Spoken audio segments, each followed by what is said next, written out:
Bismillahirrahmanirrahim. Assalamualaikum warahmatullahi wabarakatuh. Selamat pagi anak-anak. Semoga kita semua masih dalam keadaan sehat dan alhamdulillah Allah telah memberikan nikmat syukur serta hidayah kepada kita semua sehingga kita bisa berkumpul dalam pembelajaran pada pagi hari ini. Baiklah, sebelum Bapak memulai pembelajaran pada pagi hari ini, Bapak ingin menunjuk salah satu siswa dari kelas ini untuk memimpin doa agar pembelajaran pada pagi hari ini dapat berjalan dengan lancar. Baik, untuk seksi keagamaan pada kelas ini siapa ya? Baik, silakan Saudara Umayyah untuk memimpin doa.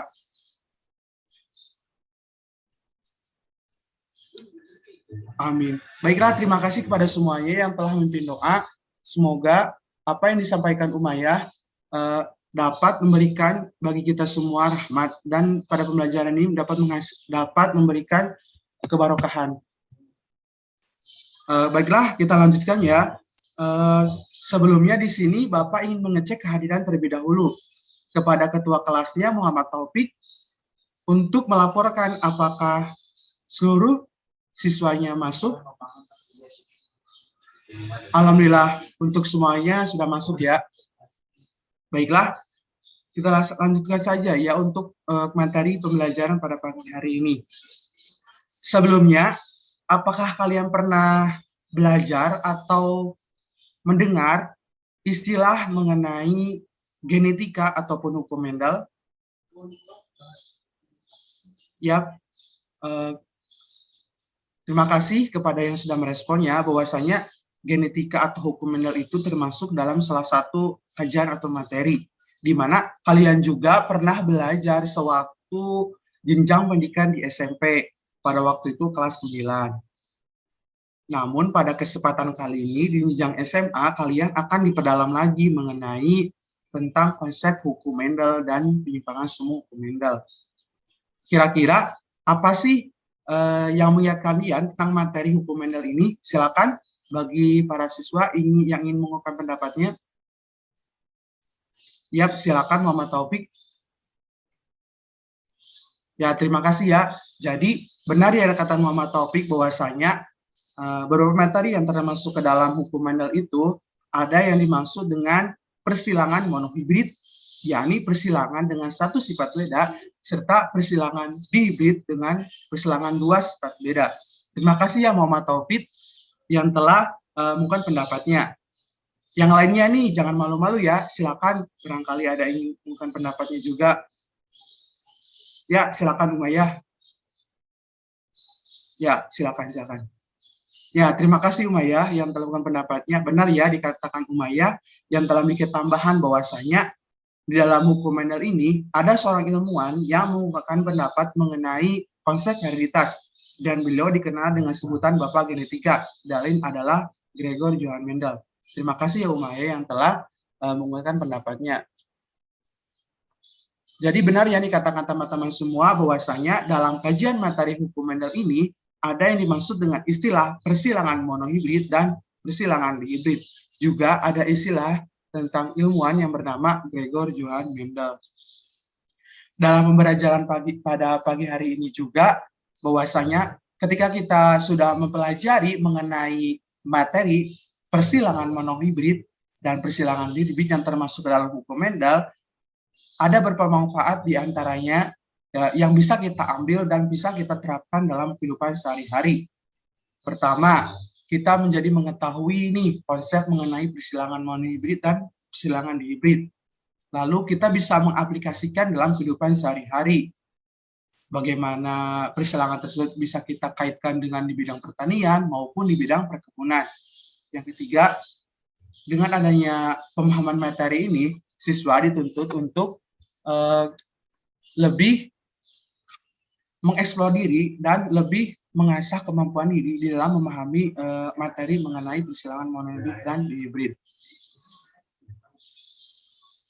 Jadi dengan kata lain pada pembelajaran pada pagi ini adalah mengenai hukum Mendel dan penyimpangan semu hukum Mendel. Namun Pada pertemuan kali ini, kita hanya akan membahas mengenai persilangan monohibrid dan persilangan dihibrid.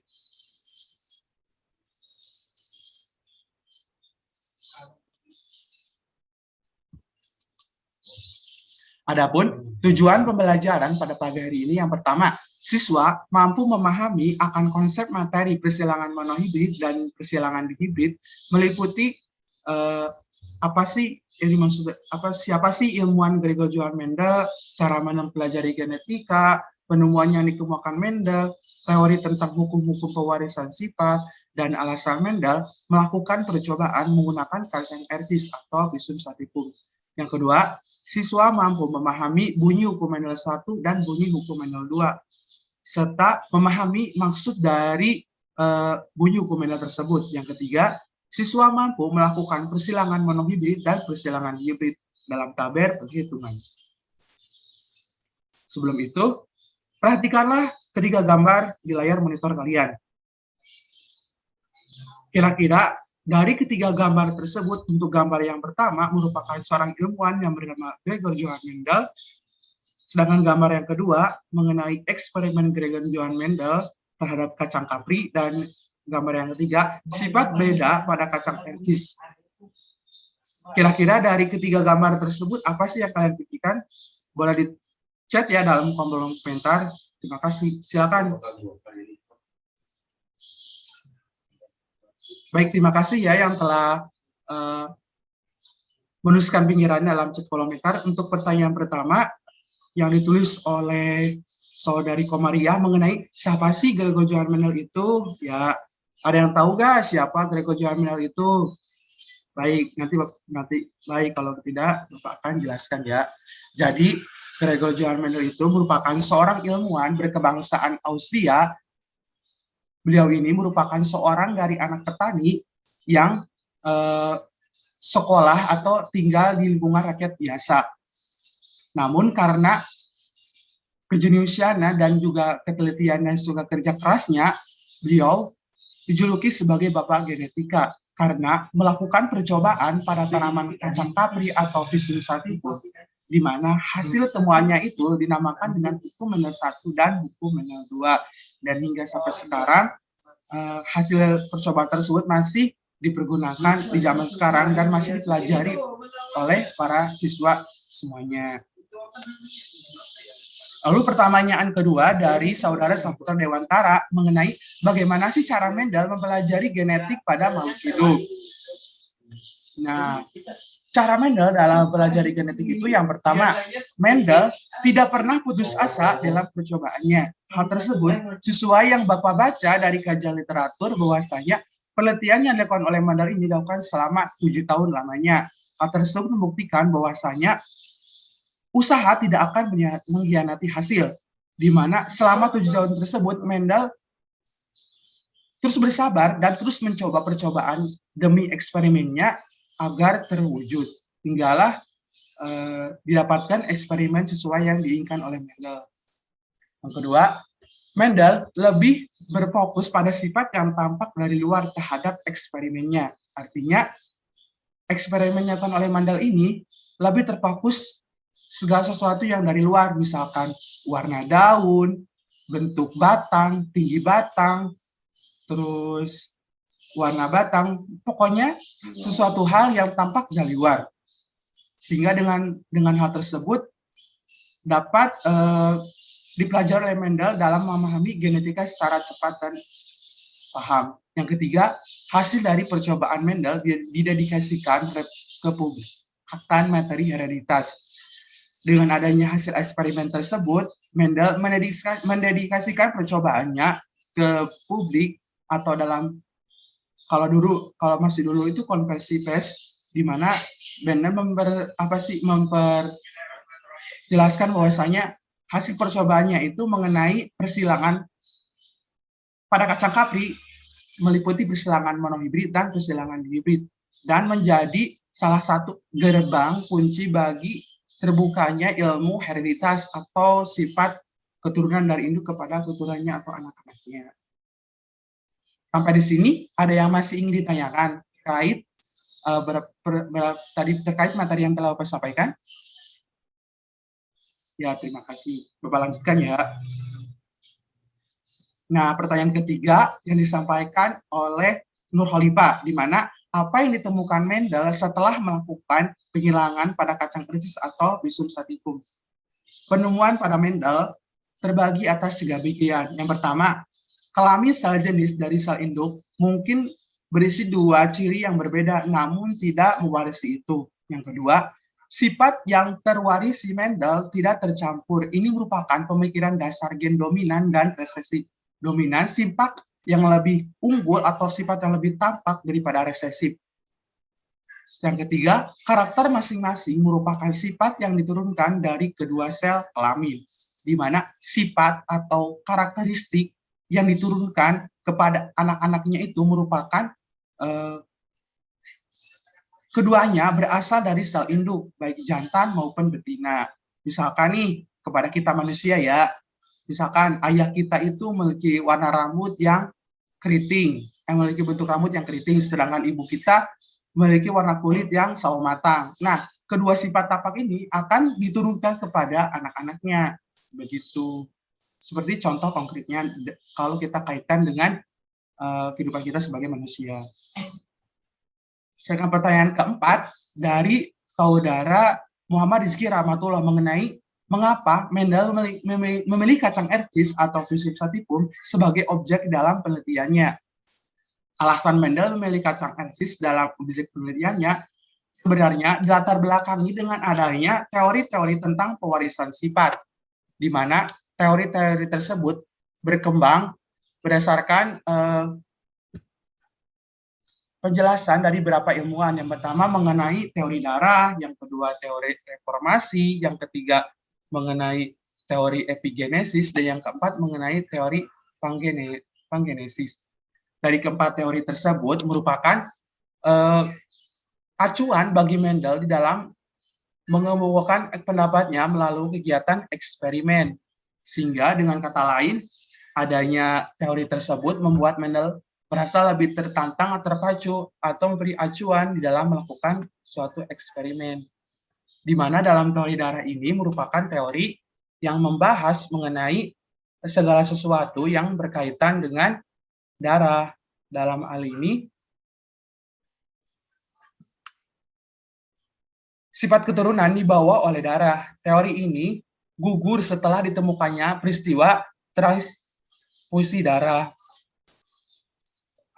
Sebab orang yang menerima tambahan darah ternyata sifatnya tidak berubah seperti sifat donornya. Seperti halnya bisa kita kaitkan dengan kehidupan sehari-hari, ada yang donor darah. Misalkan kita membutuhkan darah nih, misalkan ada seorang bernama Dani, dia tuh kecelakaan dan membutuhkan misalkan donor darah O, lalu dia membutuhkan pendonornya itu misalkan Muhammad Taufik. Nah, Muhammad Taufik ini menyalurkan darah ke Dani ini tidak akan merubah struktur atau sifat genetik pada si Dani tersebut. Begitu maksudnya, sehingga teori darah ini dibantahkan. Yang kedua, mengenai teori reformasi, mengatakan adanya makhluk hidup kecil di dalam gamet sebagai calon individu baru, di mana makhluk hidup ini merupakan hasil dari persilangan antara gamet jantan dan betina. Begitu. Yang ketiga, teori epigenesis. Teori ini mengkritik teori reformasi, menyatakan bahwa sel telur yang telah dibuahi oleh sel sperma akan menggandakan pertumbuhan sedikit demi sedikit. Jadi, teori epigenesis ini memperkuat dari teori reformasi atau membantah bahwasanya makhluk hidup yang berasal dari perburuan dua sperma tersebut sebenarnya akan melakukan pembelahan sel secara terus-menerus, bukan hanya stuck dalam satu sel tersebut. Jadi dibantahkannya untuk teori reformasi. Sedangkan untuk teori pangenesis merupakan bahwasanya setelah open dualisme sperma, maka dalam sel kelamin terdapat tunas-tunas yang tumbuh menjadi makhluk hidup baru.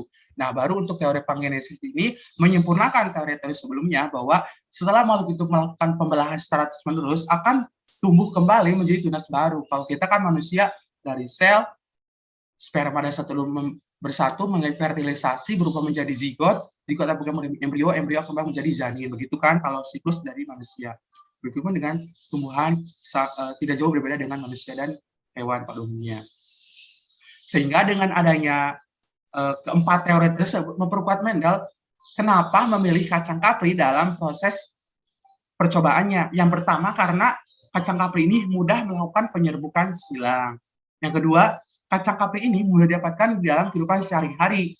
Yang ketiga, kacang kapri ini mudah hidup dan dipelihara. Seperti halnya jenis kacang-kacang lainnya, bahwasanya kacang kapri ini sangat mudah dipelihara dengan media atau kultur yang sederhana juga begitu. Yang keempat, cara berbuah atau berumurnya itu pendek begitu.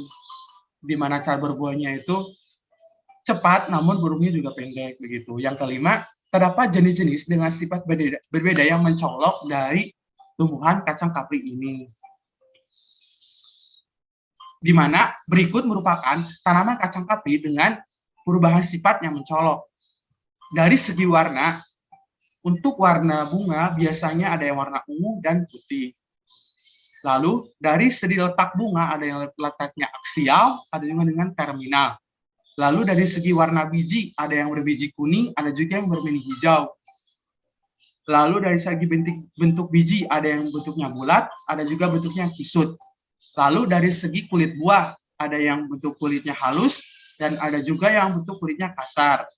Kemudian dari warna kulit buah ada yang warnanya hijau, ada juga yang warnanya kuning. Lalu dari urutan batangnya ada yang tinggi batangnya tinggi, ada juga yang batangnya yang rendah. Sehingga dengan adanya perbedaan sifat yang mencolok tersebut membuat Mendel lebih terpacu lagi untuk melakukan persilangan begitu dalam eksperimennya. Lalu pertanyaan dari kelima ini dari saudara Nur Syahid mengenai bagaimana sih isi dari hukum Mendel 1 dan hukum Mendel 2. Sebelumnya Bapak ingin tanya nih, dari kalian semua ini apakah masih ada yang ingat mengenai isi dari hukum Mendel 1 dan isi dari hukum Mendel 2? Kali dulu pernah mengingatnya sewaktu pelajaran di SMP tentang pelajaran IPA. Baik, karena tidak ada yang mengingat, kita Bapak bahas saja ya.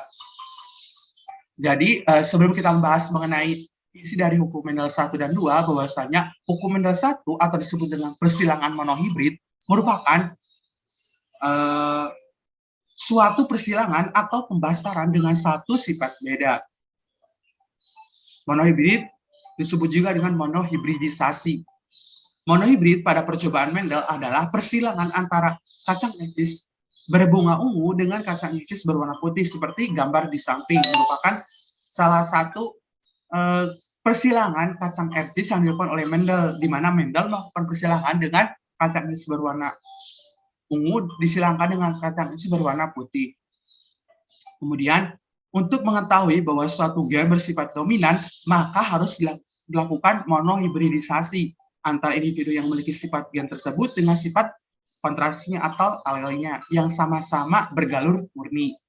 Kemudian, jika fenotip F1 sama dengan sifat gen yang diuji tadi, berarti sifat itulah yang dominan. Di mana dalam hasil persilangan ini bahwasanya sifat dominan atau yang muncul itu merupakan sifat dari persilangan yang disilangkan. Dalam hal ini, yang dominannya itu adalah kacang ecis berwarna ungu. Lebih dominan terhadap kacang ecis berwarna putih yang bersifat resesif homozigot. Kemudian persilangan monohibrid terbagi menjadi dua, yakni ada kodominasi penuh dan kodominasi tidak penuh atau yang disebut dengan intermediate. Nah, untuk bunyi hukum Mendel 1 atau disebut dengan segregasi bebas berbunyi bahwasanya ketika berlangsung pembentukan gamet, dua gen yang berpasangan akan terpisah ke dalam sel atau gamet secara bebas. Sebelum Bapak membahas mengenai bunyi dari hukum Mendel, apa sih isinya? Nah, Bapak ingin mengajak kepada para siswa, barangkali sini tahu begitu isinya mengenai hukum Mendel 1 ini. Silakan. Kepada para siswa yang ingin menjawab, silakan ya. Bapak akan tambahkan sebagai nilai keeksaktitan kalian semua. Ayo, silakan yang mau jawab. Jangan malu-malu ya. Ayo, jangan malu-malu. Silakan. Ayo, silakan. Ada yang bisa? Ya, dikarenakan mungkin lupa ya, nanti Bapak akan jelaskan saja bahwasanya isi dari hukum Mendel 1 ini tadi kan disebut dengan segregasi bebas. Kenapa? Karena pada hukum ini gen di dalam sel mengalami pemisahan di dalam atau segregasi, pemisahan dengan segregasi secara bebas secara pembentukan gamet. Hal itu sendiri adalah pasangan gen yang terletak di lokus yang sama pada kromosom tersebut. Begitu maksudnya. Paham? Dengan persilangan yang kedua adalah persilangan dihibrid atau disebut dengan hukum Mendel 2, di mana dihibrida atau dihibridisasi adalah suatu persilangan atau pembastaran dengan dua sifat beda. Sehingga untuk membuktikan hukum Mendel 2 dengan prinsip berpasangan secara bebas, Mendel melakukan eksperimen dengan membasarkan tanaman visum sativum bergalur murni dengan dua sifat beda yang diamati, yaitu biji bulat berwarna kuning dengan galur murni biji kisut berwarna hijau. Gen R bulat dominan terhadap gen R yang kisut, dan Y kuning dominan terhadap gen Y hijau. Seperti mana bila kita simbolkan gambar di samping, bila kita masukkannya bahwasanya B besar itu merupakan biji bulat yang dominan homozigot. Sedangkan untuk K besarnya adalah berwarna kuning yang dominan homozigot. Jadi biji bulat berwarna kuning homozigot dan dikalikan dengan biji kisut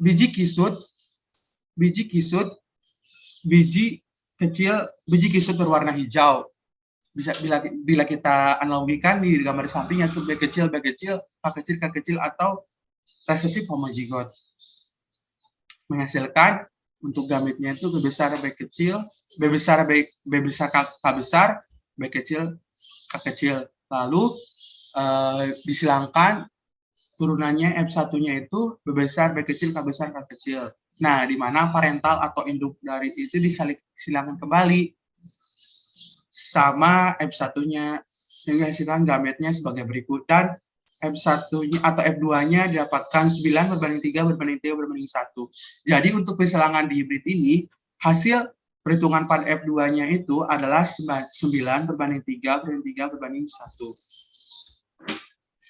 Adapun bunyi pada hukum Mendel 2 adalah bahwasanya hukum Mendel 2 atau disebut dengan asortasi berbunyi ketika berlangsung pembentukan gamet, gen-gen yang memisahkan diri dari suatu berpasangan akan secara bebas berkelompok dengan gen-gen lain yang berasal dari pasangan lain. Berbeda dengan hukum Mendel 1 yang segregasi atau berpasangan, pada hukum Mendel ini disebutnya kan asortasi, di mana gen-gen tengah berpasangan dengan gen yang berpasangan yang lain. Begitu maksudnya, bahwasanya dengan hukum asortasi bebas, karena gen dalam gamet mengalami penggabungan atau asortasi secara bebas saat pembentukan individu. Jadi jangan sampai tertukar ya mengenai hukum Mendel 1 dan hukum Mendel 2. Di mana hukum Mendel 2 ini diterapkan kepada proses persilangan yang lebih rumit atau kajiannya itu lebih kompleks daripada hukum Mendel 1. Dan untuk pertanyaan terakhir dari Saudari Sinta Novia Renisa mengenai bagaimana sih perhitungan pada rasio fenotip dan rasio fenotip keturunan pada persilangan monohibrid dan persilangan hibrid.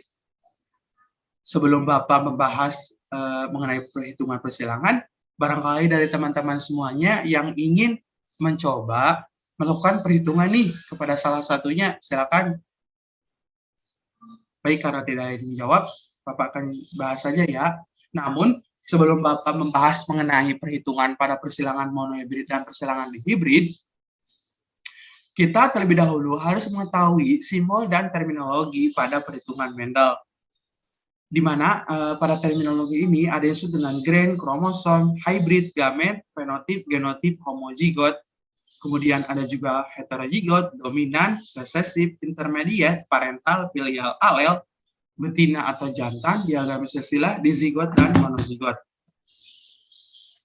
Nah, dari ke-18 tersebut kalian harus pahami ya, dalam memahami perhitungan Mendel.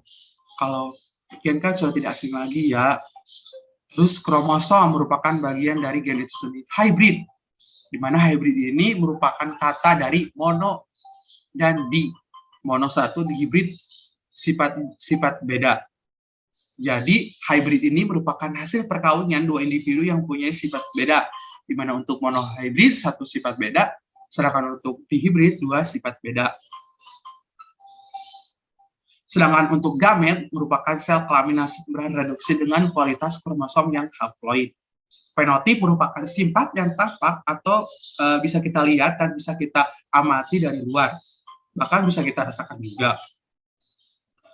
Misalkan warna kulit, bentuk rambut, begitu tinggi, pendek, dan sebagainya. Sedangkan genotip merupakan sifat yang tidak tampak atau dinyatakan dengan simbol. Misalkan A besar untuk tanaman kacang kapri yang berwarna bulat dan dominan homozigot. Sedangkan misalkan A besar, A kecil untuk tanaman kecil yang berbiji kisut, begitu yang resesif homozigot.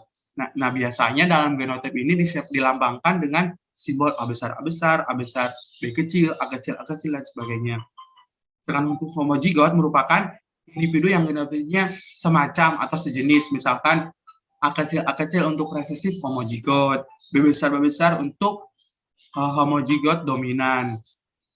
Sedangkan untuk heterozigot merupakan individu yang genotipnya secara tidak sejenis, misalkan A besar, A kecil, B besar, B kecil, dan sebagainya. Dominan merupakan sifat yang mengalahkan atau menutupi sifat lain atau sifat yang lebih tampak dan lebih unggul. Sedangkan resesif merupakan sifat yang terkalahkan ditutupi oleh sifat lain, di mana resesif ini dikalahkan oleh sifat dominan. Sedangkan intermediat sifat di antara kedua tanaman induk tersebut. Parental merupakan induk atau orang tua, sedangkan filial merupakan keturunan, bisa berupa F1, F2, dan sebagainya. Sedangkan alel merupakan anggota dari pasangan gen yang biasanya memberi pengaruh bawaan, misalnya T itu untuk alel tinggi, T besar untuk alel tinggi, T kecil untuk alel pendek, T besar dan T kecil merupakan alel. B besar untuk bulat, B kecil untuk berkerut. Sama seperti hal tersebut, bahwasanya B besar, B kecil merupakan implementasi dari alel. Sedangkan T besar dan B besar bukan alel, karena sifatnya itu dominan semuanya. Jadi yang masuk dengan alel itu ada yang dominan, ada juga yang resesif, begitu. Kemudian ada yang simbol jantan dan betina. Biasanya kalau kita dalam persilangan itu ada kan tanda seperti simbol betina jantan menunjukkan adanya jenis kelamin. Kemudian di diagram silsilah ada bentuk lingkaran atau juga lingkaran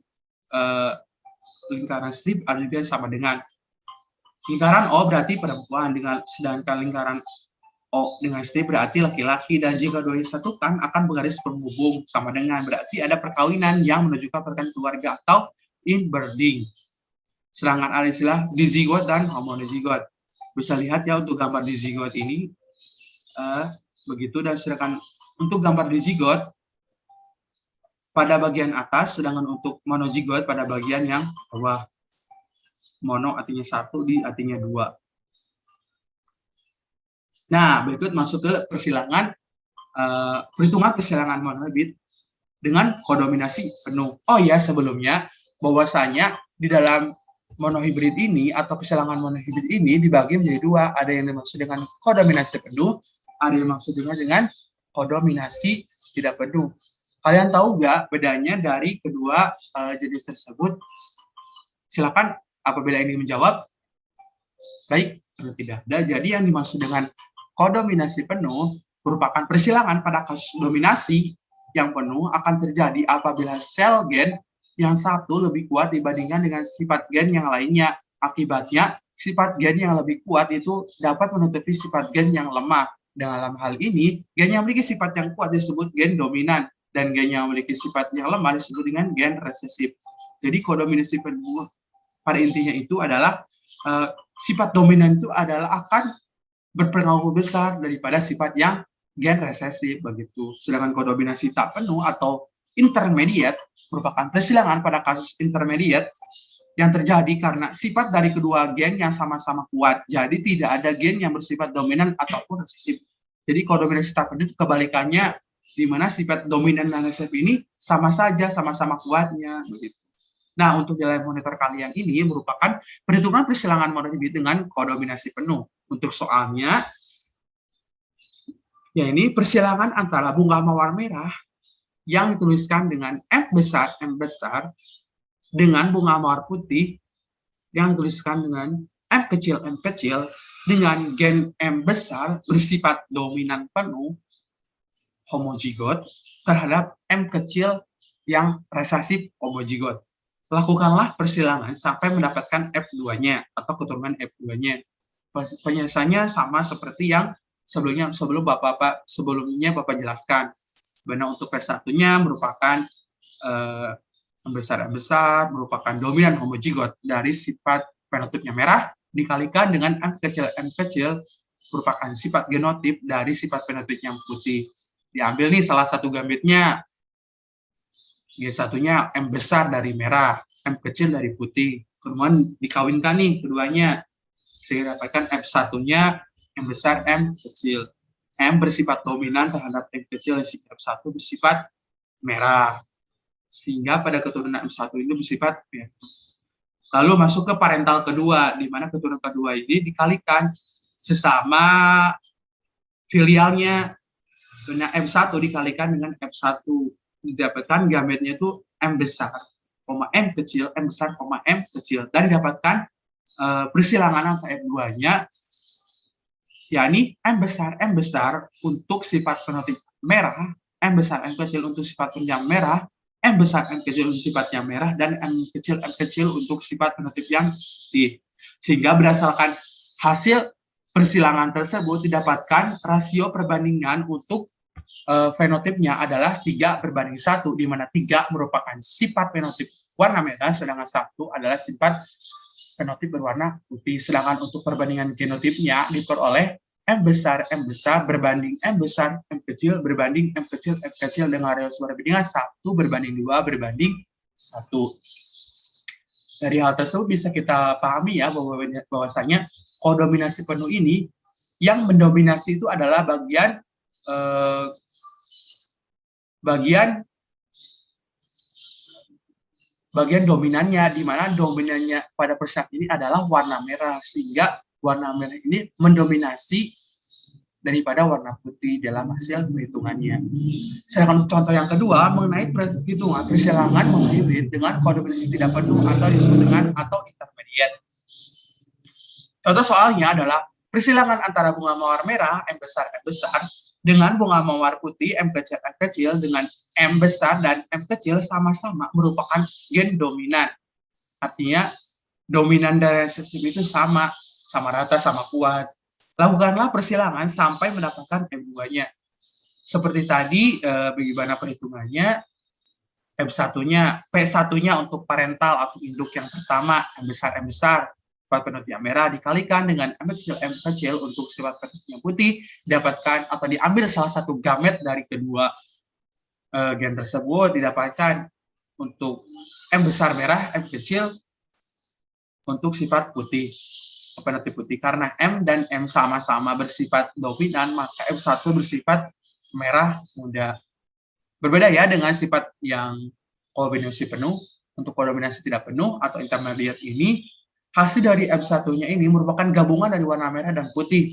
Didapatkan M besar, M kecil dengan sifat fenotipnya merah muda. Kemudian P2-nya merupakan parental kedua atau induk kedua yang mengawinkan sesama filialnya. F1 dikalikan dengan F1. Didapatkan gametnya M besar, M kecil dengan sifat fenotipnya merah muda. Kemudian F2-nya dapatkan M besar dengan sifat fenotip merah, M besar, M kecil dengan sifat fenotip merah muda, M besar, M kecil dengan sifat fenotip merah muda, dan M kecil untuk sifat fenotip yang putih. Sehingga dapatkan persilangan atau rasio fenotipnya adalah 1:2 berbanding 1, dengan 1 sifat merah, 2 sifat merah muda, dan 1 sifat putih. Sedangkan untuk rasio genotipnya didapatkan M besar untuk 1, M besar M kecil untuk 2, dan M kecil untuk 1. 1 berbanding 2 berbanding 1. Jadi bisa membedakannya antara kodominasi penuh dan kodominasi tidak penuh. Jika kodominasi penuh ini, sifat dominan itu lebih unggul daripada sifat resip, sehingga rasio penutupnya itu 3 berbanding 1. Sedangkan untuk kodominasi tidak penuh ini, sifat yang kedua sifat dominan resesif itu sama-sama kuat, jadi tidak ada yang diunggulkan, sehingga hasil dari persilangannya itu pasti hasilnya 1 berbanding 2 berbanding 1. Dan jadi bisa dipahami ya teman-teman dari kedua jenis persilangan monohibrid tersebut, jangan sampai tertukar ya ataupun lupa, soalnya biasanya soal-soal ini suka ada nih di ujian-ujian, begitu baik ujian akhir semester maupun nanti ujian sekolah gitu. Perhitungan persilangan yang kedua yaitu perhitungan persilangan di hibrid. Di artinya 2 hibrid, artinya sifat beda, 2 persilangan dengan 2 sifat beda. Soalnya adalah persilangan antara biji bulat berwarna kuning, B besar, B besar, K besar, K besar, dengan biji kisut berwarna hijau, B kecil, B kecil, K kecil, K kecil, di mana biji bulat B besar dominan terhadap biji kisut K kecil, dan warna kuning K besar lebih dominan terhadap warna hijau K kecil. Lakukanlah persilangan sampai mendapatkan F2-nya. Seperti pada persilangan monohibrid, dalam persilangan dihibrid juga sama, ada yang parental pertama, B besar, K besar, K besar, dengan sifat penutupnya bulat kuning, dikalikan dengan B kecil, K kecil, K kecil dengan sifat fenotipnya kisut hijau, diambil salah satu gametnya. Untuk gamet dari B besar, K besar, K besar, diambil B besar, K besar. Sedangkan untuk gamet dari sifat fenotip kisut hijau diambil salah satunya, yakni B kecil, K kecil. Lalu sifat bulat kuning dan kisut hijau dikawinkan sehingga dapatkan F1-nya B besar, B kecil, K besar, K kecil dengan sifat dominannya atau sifat yang tampaknya adalah bulat kuning. Tampak atau lebih unggulnya. Kemudian pada P2 atau parental kedua atau induk yang kedua mengawinkan sesama filialnya F1 yang bersifat bulat kuning dikalikan dengan F1 yang bersifat bulat kuning juga, sehingga G2-nya dapatkan B besar, K besar, B besar, K kecil, B kecil, K besar, B kecil, K kecil. Dikawinkan nih sesamanya sehingga dapatkan atau secara singkatnya bahwasanya rasio genotipnya adalah 9 untuk B besar strip K besar strip. Sedangkan untuk 3 B besar strip K kecil K kecil. Sedangkan berbanding 3 untuk B kecil K besar. Sedangkan 1 untuk B kecil K kecil, K kecil. Di mana untuk sifat genotip 9 B besar strip K besar adalah bulat kuning. Jadi dari persilangan tersebut bulat kuning ini tampak 9. Sedangkan untuk 3 B besar K kecil merupakan sifat fenotip dari bulat kisut, bulat hijau. Kemudian untuk 3 B kecil K besar strip merupakan sifat dari atau sifat yang timbul, sifat fenotip yang timbulnya itu adalah kisut bulat. Sedangkan untuk satunya B kecil K kecil merupakan sifat fenotipnya adalah kisut hijau. Sehingga rasio fenotipnya itu 9 bulat kuning, 3 bulat hijau, 3 kisut kuning, dan 1 kisut hijau. Sampai di sini paham mengenai persilangan hibrid, meskipun agak lumayan tricky ya, lumayan agak susah, namun apabila kalian memahami lebih lanjut dan lebih fokus, maka kalian akan juga bisa memahami begitu. Nah, sebelum Bapak melanjutkan pelajaran, apakah ada yang ditanyakan? Baik, kalau tidak ditanyakan, langkah kegiatan pelajaran berikutnya, kita akan melakukan kegiatan berpraktikum secara online. Sebelumnya, Bapak akan membagi kelompok praktikum kalian semua, di mana untuk kegiatan praktikum ini dibagi menjadi 3 kelompok ya. Untuk satu kelompoknya terdiri atas 10 orang. Jadi di kelompoknya itu ada 30 orang. 30 orang maksudnya dibagi menjadi 3 kelompok begitu. Kemudian Bapak juga sudah meng-share ya ke grup pembelajaran terkait grup-grup diskusi kalian selama proses pembelajaran. Silakan, apakah sudah masuk grupnya? Alhamdulillah kalau sudah masuk. Kemudian Bapak juga berharap kalian juga sudah memilih ketua kelompok diskusi dari grup kalian supaya diskusi kalian itu menjadi hidup gitu. Ya, apakah sudah dipilih grup diskusinya? Alhamdulillah. Jika sudah, marilah kita memulai untuk diskusi pada kegiatan berpraktikum kali ini. Selain itu juga Bapak akan share juga ya LKPD-nya yang akan membantu dalam proses diskusi kalian. Kalian juga jangan lupa ya untuk mengisi LKPD tersebut sesuai dengan arahan atau instruksi dari kegiatan praktikum secara online. Oh ya, ada yang ditanyakan nggak terkait teman ini? Baik, kalau ditanyakan bahwasanya kegiatan praktikum ini, kegiatan praktikum online ini bukan seperti kegiatan praktikum pada umumnya, yang dilakukan secara offline di kelas. Namun karena keadaan masih pandemi, kita melakukan praktikum secara online dengan cara melihat atau menonton video berpraktikum dari referensi yang telah Bapak temui. Kalian bisa menonton bersama anggota kelompoknya dan mengisi hal-hal terkait video tersebut dalam lembar kerja siswa. Kalian jangan lupa diisi ya, nanti hasil perhitungan ini, hasil diskusi kalian ini akan dipresentasikan dan kalian harus memberikan perwakilan dari ketiga kelompok tersebut. Untuk linknya, sebentar ya, Bapak kirim dulu ke grup.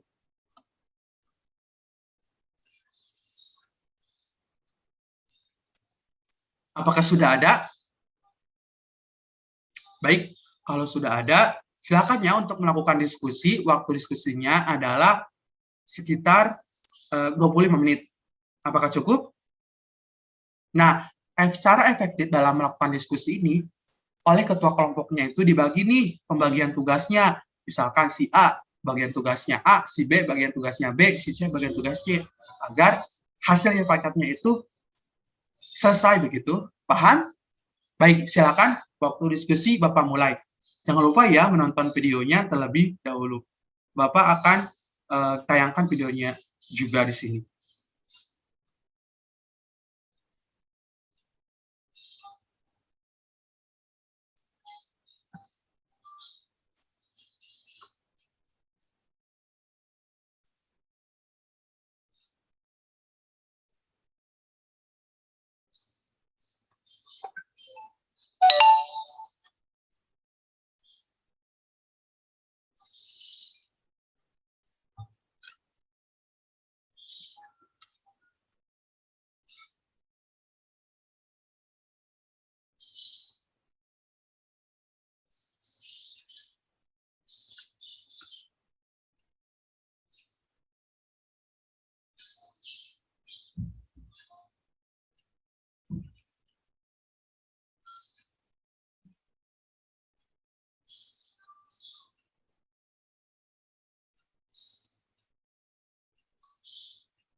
Baik, apakah kegiatan diskusinya sudah selesai?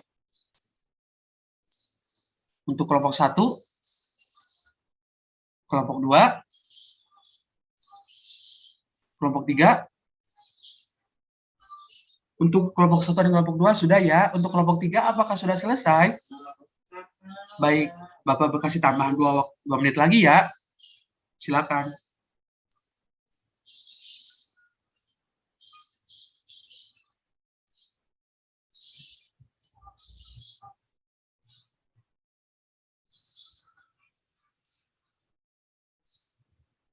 Baik, sudah ya.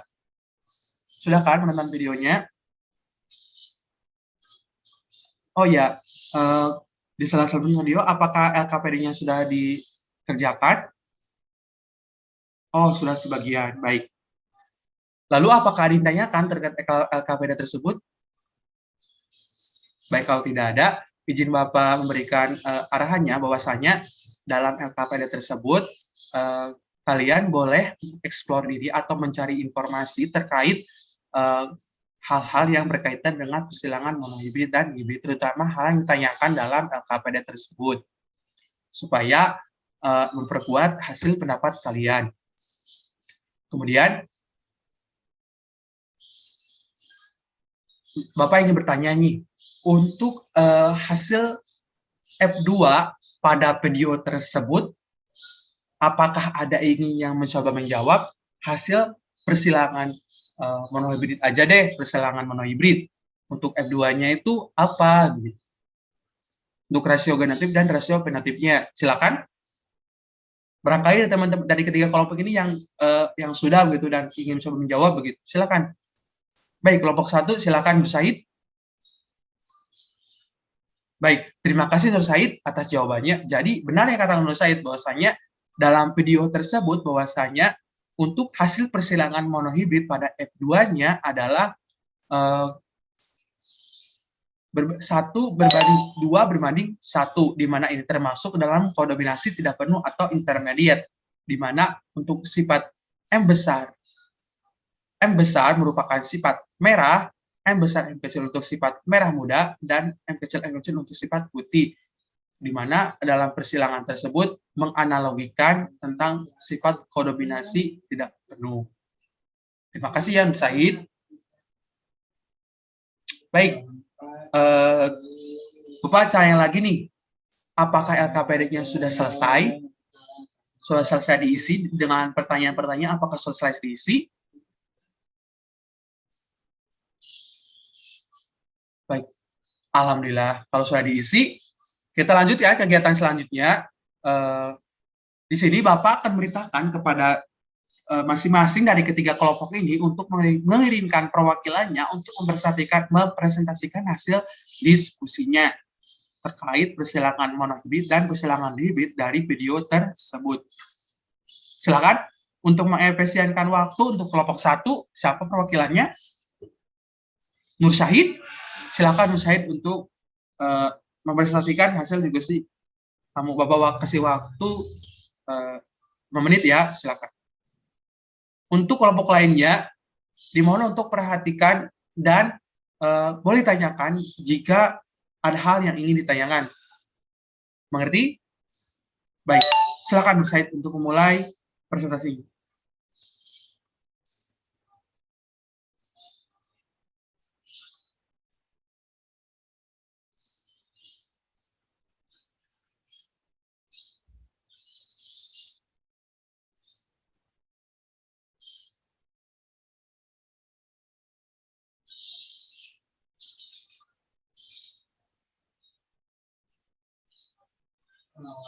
Baik, terima kasih kepada Saudara Nur Syahid yang telah mempresentasikan hasil presentasinya.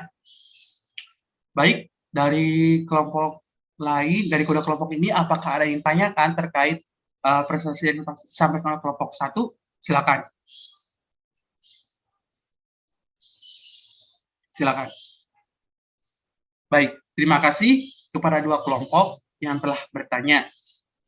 Silakan untuk Nur Syahid untuk menjawab pertanyaan tersebut, di mana untuk pertanyaan pertama, dalam persilangan monohibrid ini, mengapa sifat dominan M besar berwarna merah lebih unggul dari sifat dominan M kecil yang sehingga rasionya itu 3 berbanding 1? Pertanyaan dari kelompok kedua yang disampaikan oleh Muhammad Taufik. Untuk pertanyaan kedua, pertanyaan dari Saudara Muhammad Rizky Rahmatullah mengenai hasil rasio fenotip pada persilangan dihibrid 9 berbanding 3 berbanding 3 berbanding 1. Jika terjadi penyimpangan, apakah hasilnya? Nah, silakan Nur Syahid untuk menjawab pertanyaan tersebut. Apakah sudah jawabannya? Silakan.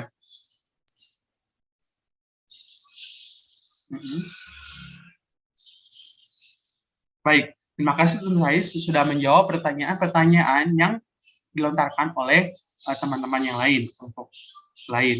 Jadi Bapak akan lanjutkan saja ya untuk presentasi dari kelompok 2 agar mengefisienkan waktu. Silakan kepada perwakilan dari kelompok 2 untuk mempresentasikan hasil diskusinya. Silakan kelompok 2 siapa yang jadi perwakilannya? Ayo, jangan malu-malu. Ya, Ahmad Mustafa Salsabil, silakan. Baik, silakan Bapak kasih waktu 5 menit ya. Dimohon untuk kelompok lainnya, jika memang ada yang ditanyakan, silakan tanyakan ya. Jangan malu-malu ya. Malu bertanya saat di jalan. Silakan Abil untuk memulai presentasinya.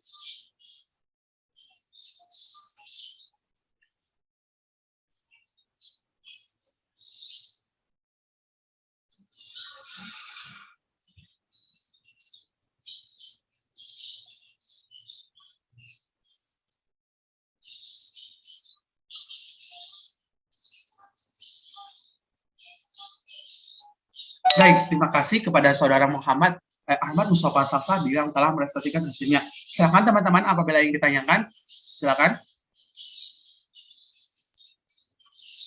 Baik, dari kelompok 3, silakan kami tanyakan.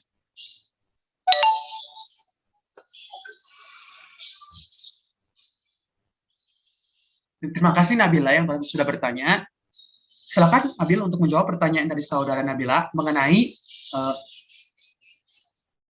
sifat resesif pada persilangan monohibrid itu berwarna putih. Namun apakah ada kasus lain selain berwarna putih? Silakan Abil.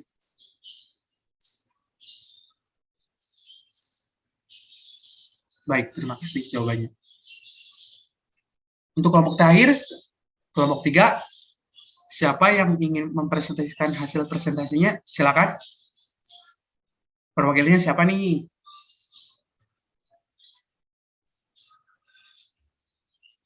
Ya, silakan. Sumiati. Baik, silakan. Jika ingin mempresentasikan hasil presentasinya, hasil diskusinya. Bapak kasih waktu 2 menit ya, sama seperti kelompok lainnya. Untuk kelompok 1 dan 2 untuk memperhatikan, dan jika ditanyakan silakan ditanyakan.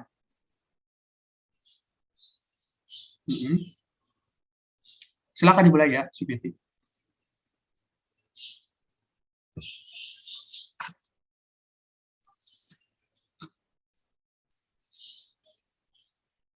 Baik, terima kasih. Wassalamualaikum warahmatullahi wabarakatuh. Terima kasih Sumiati yang telah mempresentasikan hasil diskusinya dari kelompok 3.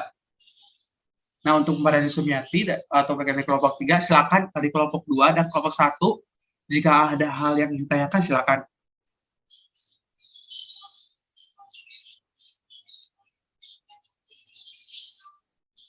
Baik.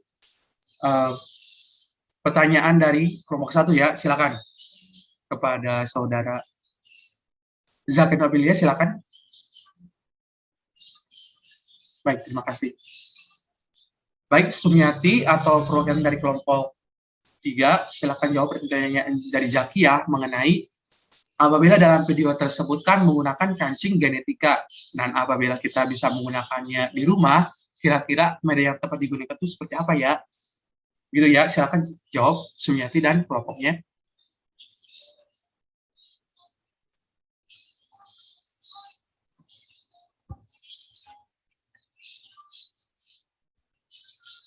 Silakan jawab ya, Bapak kasih waktu 2 menit.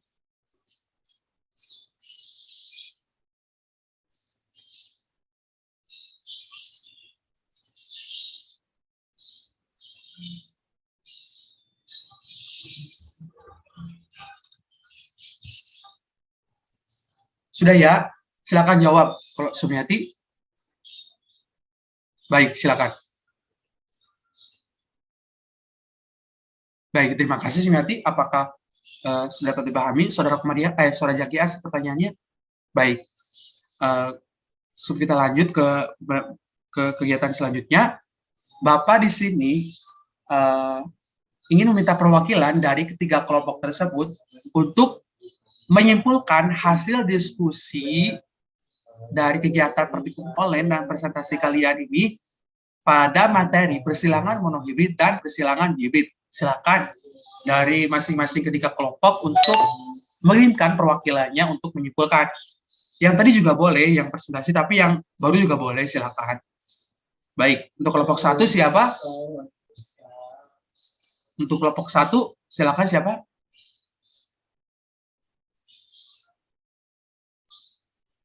Baik, silakan.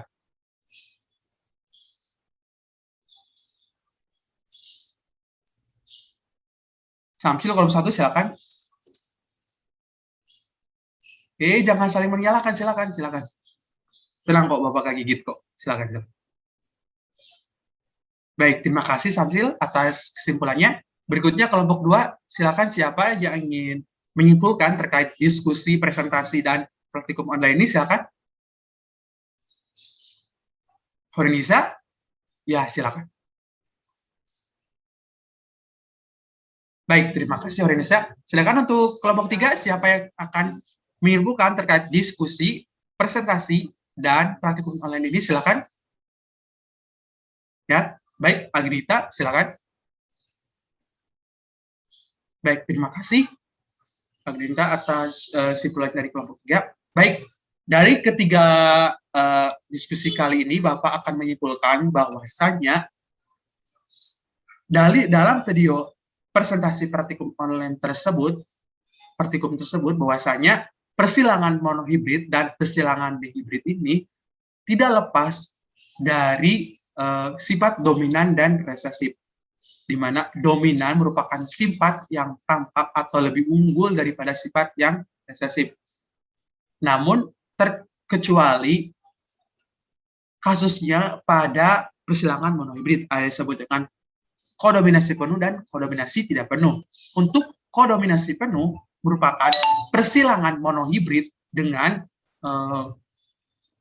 sifat dominan lebih unggul daripada sifat yang resesif. Sedangkan untuk kodominasi tidak penuh atau intermediate, di mana sifat dominan dan resesif ini sama-sama lebih kuat dan sama-sama lebih unggul. Ingat ya, jangan lupa.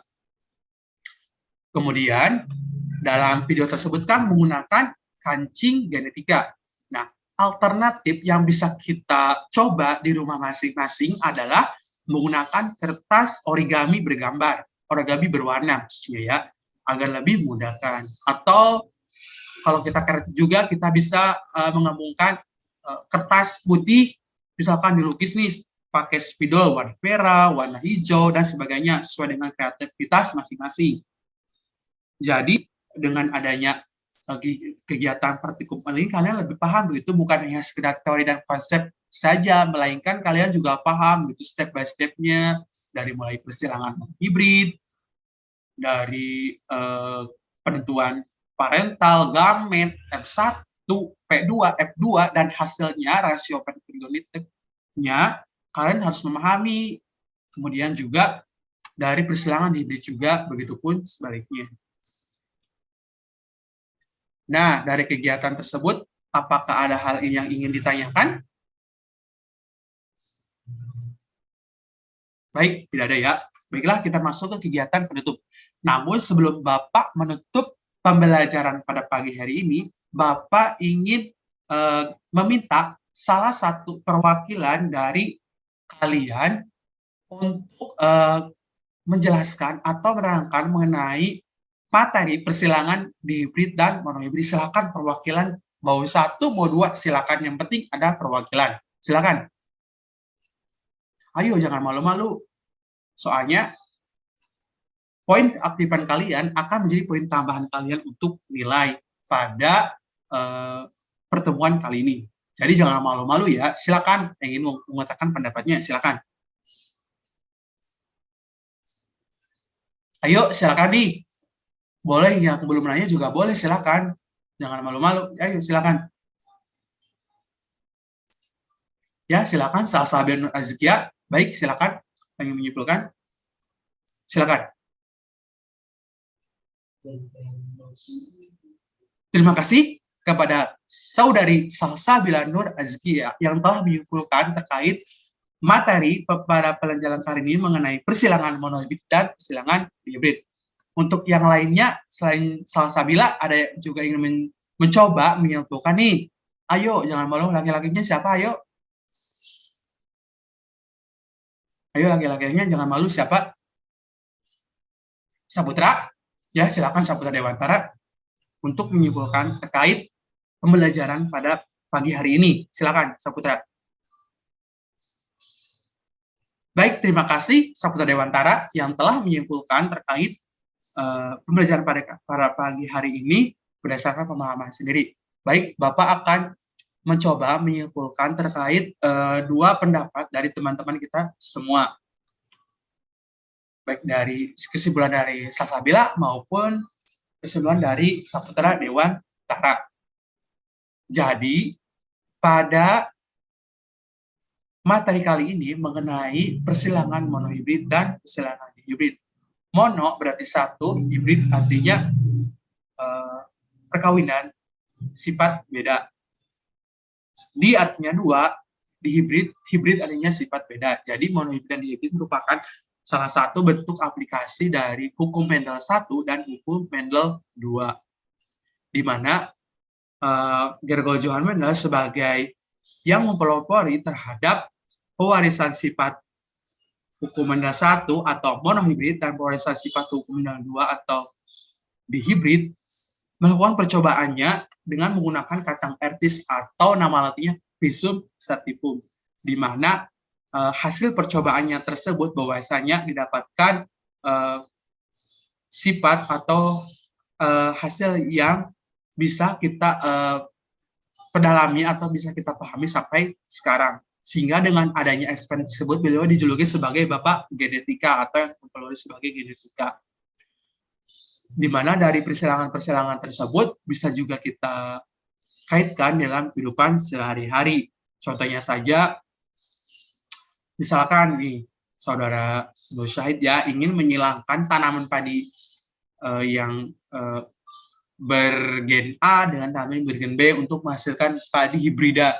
Itu bisa juga kita terapkan loh dalam kehidupan sehari-hari. Misalkan tanaman padi gen A hibrida itu bentuk bijinya itu bulat, dengan tanaman padi hibrida gen B ini bentuk padinya itu berbiji kurus begitu. Kalau disalingkan itu akan menghasilkan suatu unggul atau hibridisasi atau hibrida begitu.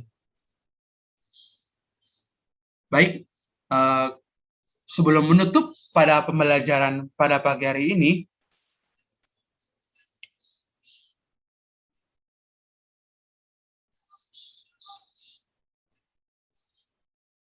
Bapak menyuruh kepada kalian semua untuk mengisi soal-soal pilihan ganda yang berjumlah 5 soal yang sudah Bapak share LKPD-nya. Silakan diisi ya sebagai tugas rumah.